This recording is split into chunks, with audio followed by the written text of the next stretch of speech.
Adrian Thomas sent me an article coming from Business Insider talking about Fox News. Well, more so its host. And let me tell you right now, just reading the title alone made me laugh so hard because I'm like, finally, they are feeling the burn. At the woo woo, as I like to call it. I've called it the Wuhan, the woo woo, whatever. To anyone who thinks that this is not going to hit certain people, you better guess again, because these Fox News hosts are feeling it right now. They are in panic mode. And what I'm going to do is I'm going to dissect their talking points, which is so very easy to do. So various Fox News hosts, including that deer caught in the headlights, Tucker Carlson, is basically saying they are trying to put pressure on 45 to reopen up. No, well, not reopen, but to get rid or, toss aside the social distancing thing because it's putting a strain on the economy. I'm like, y'all about to send people back out into the wilderness for them to get even more sick, and then they're gonna have to close it again. Because even China, they tried to reopen, and I think I talked about this in one of my videos. They tried to reopen their movie theaters and they closed them just as fast as they opened them back up.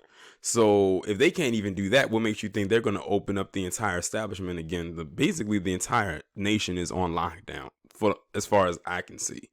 But they're trying to put pressure on 45 to go against the policies that's been put in place for people's safety, even though some people are going to go against it regardless, and try to get them to do the complete opposite, which is going to do much worse than it is going to do good. As a matter of fact, I think Professor Black Truth touched on it a little bit in one of his most recent broadcasts where he was talking about the state of denial and how many of them are trying to live in this fantasy that this thing is not as bad as it seems, or that it's being, or as bad as it's being put out there, until it hits them, and then you'll see otherwise. But I'm going to go ahead and read this article, and I'm going to dissect their talking points because I can't there as if they really care about everybody else. It says, a slew of Fox News opinion hosts and anchors are pushing back on public health experts, including the White House Wuhan Task Force, and urging 45 to abandon its social distancing policies and reopen the economy.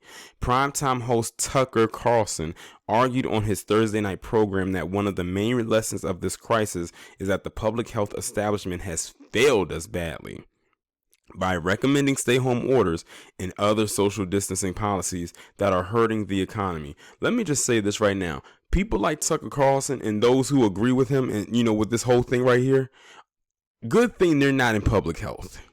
Because if they were, we would probably all be in even more worse situation than we are now. We are definitely in a bad situation as it is, but they will make it 100 times worse. And let's be even more clear here. When they're talking about this is hurting the economy, let me just break that down to the most simplest form.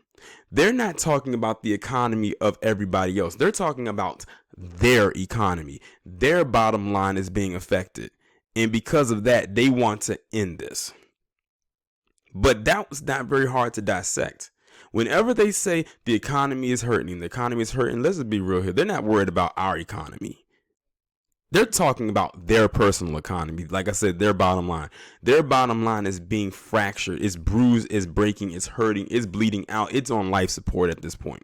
In a coma. Shoot, it has the Wuhan itself. And because of that, they're panicking and don't know what to do.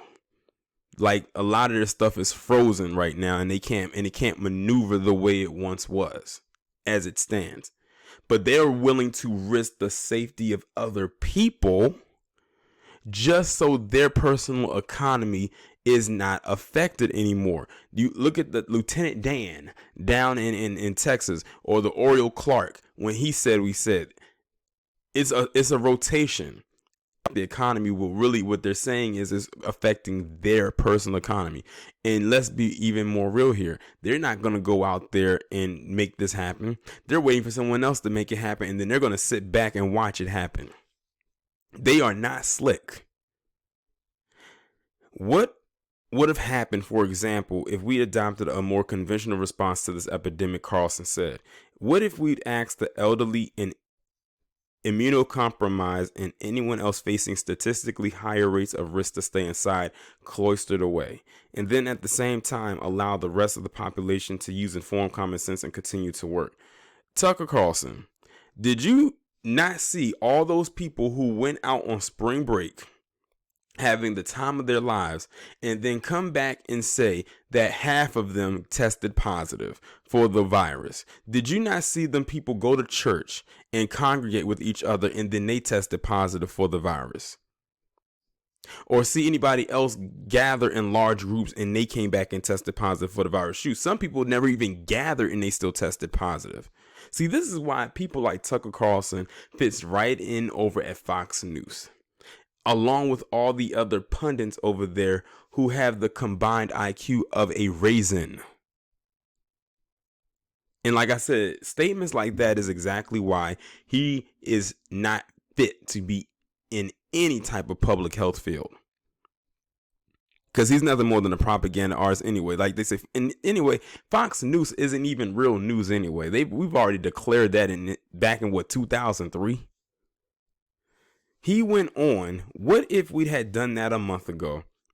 Would the death rate today be much higher than it is now? Maybe, maybe not. We don't know, but it's clearly a conversation we should have had before we locked the entire country down and put 10 million people out of work. But we didn't have that conversation. Instead, we outsourced the decision to public health officials. Well, that's something that you should have taken up with the persons who asked you like to kiss so much, and that is 45. The same person you're trying to pressure to end this is the one that should have been more on top of things even before last month when they knew what was about to happen. But see, what they did, like many of them, when 45 came out of his mouth and said that this was a hoax, that this would be cleared up by next week, it's going to be over by this time, and this time they ate it up and put that out there, and now they're feeling the burn. Dummies. Carlson and other Fox News pundits are ignoring widespread consensus among infectious disease and public health experts that the only way to slow down the spread of the virus and prevent thousands, if not millions of deaths, which it has surpassed thousands and is probably approaching millions, is to keep people at home until modeling show it's safe to reopen businesses, schools, and public places.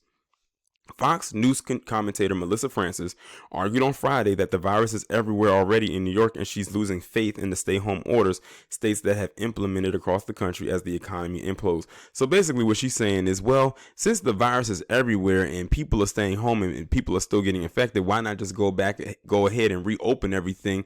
And because it's not like people aren't going to get it anyway. Are y'all hearing this? Are y'all hearing this? But see, the same people like her and Tucker Carlson who are putting this out there will not go out and risk their lives themselves. They're the equivalent of a keyboard warrior who has to get off the internet and actually confront the person who they've been trolling for months. She suggested the economic fallout from the lockdown is scarier than the deadly virus itself. Like I told you, all they're thinking about is themselves. If they had their, but you know what it also says to me? That a lot of these individuals who are complaining about this, they never had their financial affairs in order to begin with. I bet you if you pulled up their bank statements and saw what they spent monthly and on what, you will find they will probably have more liabilities than assets. These sound like a lot of people that don't properly invest at all. Everyone who is in a position of a Tucker Carlson or Melissa Francis or Lieutenant Dan or anyone else who holds these high office positions or these public figure statuses who complaining about this and then really complaining about their personal economy lets you know that their finances are pretty much in the toilet because they didn't invest properly. I'm almost convinced of that. Or they're afraid it's going to start snatching and chipping away at something that they are trying their hardest to hold on to. It does seem like it's spread all over New York. So at this point, I don't know about the efficacy of staying inside indefinitely. Francis said on Fox's Outnumbered. Who doesn't know 10 to 12 people who have it at this point personally? Well, I can tell you I don't know even one person personally who has it. Do you know 10 to 12 people personally that has it? Melissa Francis says you're the one putting it out there. I highly doubt if you even know 5. It has run rampant all over this city, at least. Fox News host Harris Faulkner, who 45 recently called one of my favorite people, pushed back gently on Francis and interrupted to ask a doctor on the panel to give her perspective. The doctor, Jeanette Nashwat, and I probably mispronounced her name, argued you can't put a price tag on lives.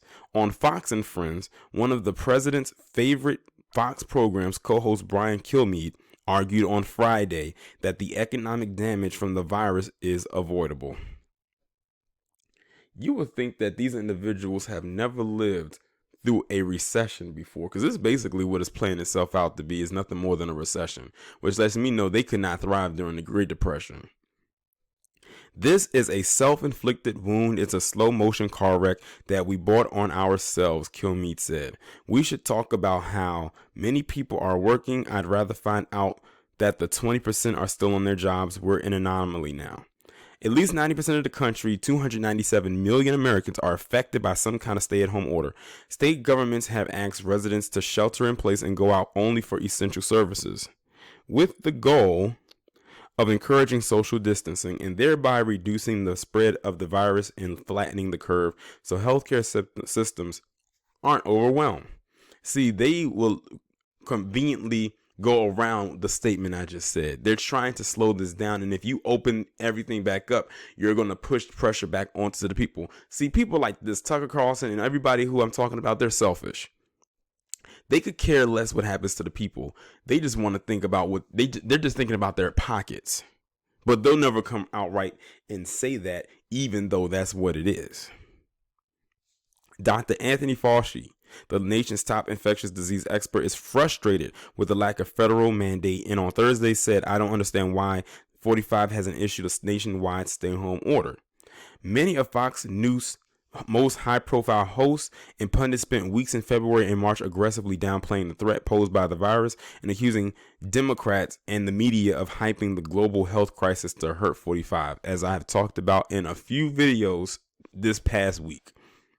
Shortly after the 45 administration finally began cracking down on the virus, as it began its spread rapid throughout the country last month, several Fox News hosts began making the case that the economic fallout from the widespread lockdowns will be a greater price to pay than the additional lives that will be lost if the economy reopens. And there it is.